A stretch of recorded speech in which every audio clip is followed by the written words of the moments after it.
আচ্ছা, এমন একজন শিল্পীর কথা ভাবা যাক, যার গলাটা ছাড়া মানে গত এক দশকে বলিউডের প্রেম, বিরহ কিচ্ছু যেন সম্পূর্ণ হতো না। যার গান ছাড়া বলিউডের কোনো প্রেমের ছবি তো আমরা কল্পনাই করতে পারতাম না, তাই না? সেই অরিজিৎ সিং। যখন তিনি জনপ্রিয়তার একেবারে শীর্ষে, ঠিক তখনই প্লেব্যাক সিঙ্গিং থেকে সরে দাঁড়ানোর একটা ঘোষণা দিলেন। আজ আমরা এই আকস্মিক সিদ্ধান্তের পেছনের কারণগুলো একটু গভীরে গিয়ে খোঁজার চেষ্টা করব।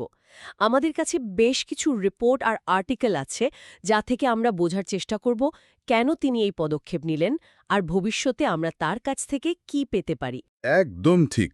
আর এটাকে কিন্তু শুধু একটা অবসরের ঘোষণা হিসেবে দেখলে ভুল হবে। এটা আসলে একজন শিল্পীর আত্মানুসন্ধানের একটা যাত্রা। দেখুন, তার কেরিয়ারের শুরু থেকে এই মুহূর্ত পর্যন্ত পুরো পথটা যদি আমরা দেখি, তাহলে এই সিদ্ধান্তে হয়তো ততটাও অবাক হতে হয় না। আমাদের আজকের আলোচনায় আমরা দেখব কিভাবে তার শুরুর দিনের স্বপ্ন, প্লেব্যাক ইন্ডাস্ট্রির চাপ আর একজন স্বাধীন শিল্পী হিসেবে তার আত্মপ্রকাশের যে ইচ্ছেটা, এই সব কিছু মিলে আজকের এই সিদ্ধান্তে এসে পৌঁছেছে। চলুন তাহলে বিষয়টা একটু ভেঙে দেখা যাক। মঙ্গলবার সন্ধ্যায় অরিজিৎ সিং সোশ্যাল মিডিয়ায় তার ভক্তদের উদ্দেশ্যে ঠিক কী লিখলেন? ঘোষণাটা তো বেশ সোজাসাপটা ছিল। হ্যাঁ, খুব সরাসরি। তিনি স্পষ্টই জানিয়েছেন যে নতুন কোনো প্লেব্যাক গান তিনি আর গাইবেন না। লিখেছেন, যাত্রাপথটা চমৎকার ছিল, কিন্তু এবার তিনি থামছেন। কিন্তু তিনি এটাও তো সঙ্গে সঙ্গে পরিষ্কার করে দিয়েছেন যে এটা সঙ্গীত থেকে অবসর নয়। একদম, এটাই সবচেয়ে জরুরি বিষয়। তিনি তার পুরনো কিছু কাজ শেষ করবেন, তাই এই বছরেও তার কিছু গান আমরা শুনতে পাব। কিন্তু সবচেয়ে গুরুত্বপূর্ণ বিষয় হল, তিনি স্বাধীনভাবে, মানে নিজের মতো করে গান তৈরি করতে চান। আর আসল মজাটা তো এখানেই, তাই না? তিনি অবসরের কারণ হিসেবে বেশ কয়েকটা দিকের কথা উল্লেখ করেছেন। যেমন তিনি নাকি খুব তাড়াতাড়ি একঘেয়ে হয়ে যান, তাই মঞ্চে একই গানের বিভিন্ন অ্যারেঞ্জমেন্ট করে গান প্লেব্যাক করতে করতে তিনি ক্লান্ত। এটা কি বিশ্বাসযোগ্য মনে হয়? আমার মনে হয় আংশিকভাবে সত্যি, তবে এর চেয়েও গভীর কারণ আছে। তিনি আরও দুটো খুব গুরুত্বপূর্ণ কারণের কথা বলেছেন। এক, তিনি নতুন প্রতিভাদের উঠে আসতে দেখতে চান, যাদের থেকে তিনি নিজে অনুপ্রেরণা পাবেন। আর দুই, যেটা তার সবচেয়ে বড় আকাঙ্ক্ষা, ভারতীয় শাস্ত্রীয় সঙ্গীতে ফিরে যাওয়া এবং নিজের শর্তে গান তৈরি করা। ওর নিজের ভাষাতেই শেষে লিখেছেন, আওয়ায়ে গামাজা। এই লাইনটাতেই অনেক কিছু বলা আছে। হ্যাঁ, এই লাইনটাতেই যেন ওর ভেতরের ইচ্ছেটা বেরিয়ে আসছে। আচ্ছা, এই অনুপ্রেরণার খোঁজের কথা বললেই তো ওর অবিশ্বাস্য কেরিয়ারের দিকে একবার ফিরে তাকাতে হয়। হুম, মাঝে মাঝে ভাবলে অবাক লাগে, তাই না? মুর্শিদাবাদের জিয়াগঞ্জের এক সাধারণ ছেলে থেকে, মানে বিশ্বজুড়ে স্পটিফাইয়ের সবচেয়ে জনপ্রিয় শিল্পী হয়ে ওঠার এই যাত্রাটা, এটা তো সহজ ছিল না। একেবারেই না। ২০০৫ সালের ওই রিয়ালিটি শো ফেম গুরুকুলের কথা ভাবুন। হ্যাঁ। অংশগ্রহণ দিয়ে শুরু, হ্যাঁ, যদিও তিনি শোতে যেতেননি। জেতেননি। কিন্তু সেখান থেকেই তার পরিচিতিটা শুরু হয়। এরপর মুম্বাইয়ে লম্বা একটা সংগ্রাম, মিউজিক প্রোগ্রামার হিসেবে কাজ করা। অবশেষে ২০১১ সালে মার্ডার ২ সিনেমার ফির মোহব্বত গানটা দিয়ে তার প্লেব্যাক অভিষেক। আর তারপর ২০১৩তে আশিকি 2 এর তুমি হো, যেন সবকিছু। ওহ, সবকিছু বদলে দিল। ওই একটা গানই তো, তাই না? একদম রাতারাতি তারকা যাকে বলে। এরপর তো আর ফিরে তাকাতে হয়নি। চান্না মেরিয়া, কবিরা, কেশরিয়া, তালিকাটা তো আর শেষই হবে না। শেষ হওয়ার নয় একদম।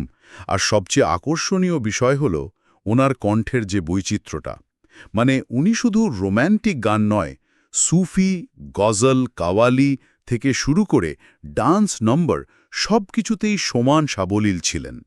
২ বার জাতীয় পুরস্কার, ৮ বার ফিল্মফেয়ার অ্যাওয়ার্ড আর ২০২৩-এ পদ্মশ্রীর সম্মাননা তো ওনার সাফল্যের কথাই বলে। এই পুরো ঘোষণার মধ্যে একটা অদ্ভুত সিনেম্যাটিক ব্যাপার আছে। বিশেষ করে সলমান খানের সঙ্গে তার সম্পর্কের বৃত্তটা যেভাবে সম্পূর্ণ হলো, এটা তো প্রায় একটা সিনেমার চিত্রনাট্যের মতো। ঠিক তাই, একটা লম্বা বিতর্কের পর্যায় ছিল। ২০১৬ সালের সুলতান ছবির সময়কার সেই ঘটনাটা হয়তো অনেকেরই মনে আছে। একটা অ্যাওয়ার্ড শোতে সামান্য রসিকতাকে কেন্দ্র করে সলমান খানের সঙ্গে তার একটা ভুল বোঝাবুঝি হয়, আর তার ফলস্বরূপ সুলতান থেকে অরিজিতের গাওয়া যা ঘুমিয়া গানটা বাদ পড়ে যায়। আমার সেই ঘটনাটা স্পষ্ট মনে আছে। অরিজিৎ তখন সোশ্যাল মিডিয়ায় সালমান খানের কাছে ক্ষমা চেয়ে একটা লম্বা পোস্ট করেছিলেন। পরে যদিও তিনি সেটা ডিলিট করে দেন, কিন্তু সেই পোস্টে একটা লাইন ছিল যা আজকে দিনে দাঁড়িয়ে শিউরে ওঠার মতো। তিনি লিখেছিলেন, দয়া করে সুলতান থেকে আমার গানটা বাদ দেবেন না, আমি ওই গানটা আমার লাইব্রেরিতে রেখে অবসর নিতে চাই। কি অদ্ভুত সমাপতন! ভাবা যায়, প্রায় ৮ বছর আগে লেখা একটা কথা, একটা আরতি, আজ এইভাবে সত্যি হয়ে ফিরে এলো। প্রায় ৭ বছর পর টাইগার ৩ সিনেমার মাধ্যমে তাদের মধ্যে আবার ব্যবসায়িক পুনর্মিলন হয়। আর এখন যখন তিনি প্লেব্যাক থেকে অবসরের ঘোষণা দিচ্ছেন, তখন তার শেষ উল্লেখযোগ্য গানগুলোর মধ্যে একটা হলো সালমান খানের সিনেমার জন্যই। ব্যাটল অফ গালওয়ান সিনেমার দেশাত্মবোধক গান মাতৃভূমি। হ্যাঁ, এটা যেন একটা বৃত্ত সম্পূর্ণ হওয়ার মতো। বলিউডের ভেতরে নিশ্চয়ই এই নিয়ে তোলপাড় শুরু হয়েছে। ওর সমসাময়িক শিল্পীরা, মানে যারা ওর সঙ্গে কাজ করেছেন, তারা কিভাবে দেখছেন বিষয়টাকে? ইন্ডাস্ট্রির প্রতিক্রিয়া কি? প্রতিক্রিয়াগুলো খুব ইন্টারেস্টিং এবং সেগুলো থেকে অরিজিতের জায়গাটা বোঝা যায়। যেমন ধরুন শ্রেয়া ঘোষাল, যিনি নিজেও একজন কিংবদন্তি শিল্পী, তিনি কিন্তু এটাকে কোনো যুগের শেষ হিসাবে দেখছেন না। ও, উনি কি বলেছেন? তিনি বলেছেন, এটা কোনো যুগের শেষ নয়, বরং অরিজিৎ সিংয়ের একটি নতুন অধ্যায়ের শুরু। তিনি বিশ্বাস করেন, অরিজিতের মতো শিল্পীকে কোনো নির্দিষ্ট গণ্ডিতে বেঁধে রাখা যায় না। এটা একজন সহশিল্পীর তরফ থেকে অমছুম বড় সম্মান, তাই না? অবশ্যই। আর নতুন প্রজন্মের শিল্পীরা, যেমন র্যাপার বাদশা বা সুরকার আমাল মালিক, তাদের প্রতিক্রিয়া থেকে একটা শূন্যতার আশঙ্কা ফুটে উঠছে। বাদশা তো মাত্র ৩টে শব্দে তার অনুভূতি প্রকাশ করেছেন, সদিও মে এক, মানে শতাব্দীতে একজন। আর আমাল মালিক লিখেছেন, ফিল্মি মিউজিক আর কখনো একরকম থাকবে না। এই কথাটার মধ্যে একটা গভীর সত্যি লুকিয়ে আছে। অরিজিতের কণ্ঠ ছাড়া বলিউড মিউজিকের একটা বড় অংশ হয়তো সত্যিই ফাঁকা লাগবে। বোঝাই যাচ্ছে সহশিল্পীরা তাকে কতটা সম্মান করেন। চলেছে। তিনি তার স্বাধীন লেবেল অরিয়ন মিউজিকের ওপর জোর দেবেন বলেছেন।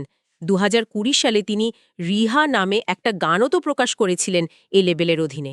একদম। আর ওই গানটা শুনলেই বোঝা যায় যে উনি কোন দিকে যেতে চান।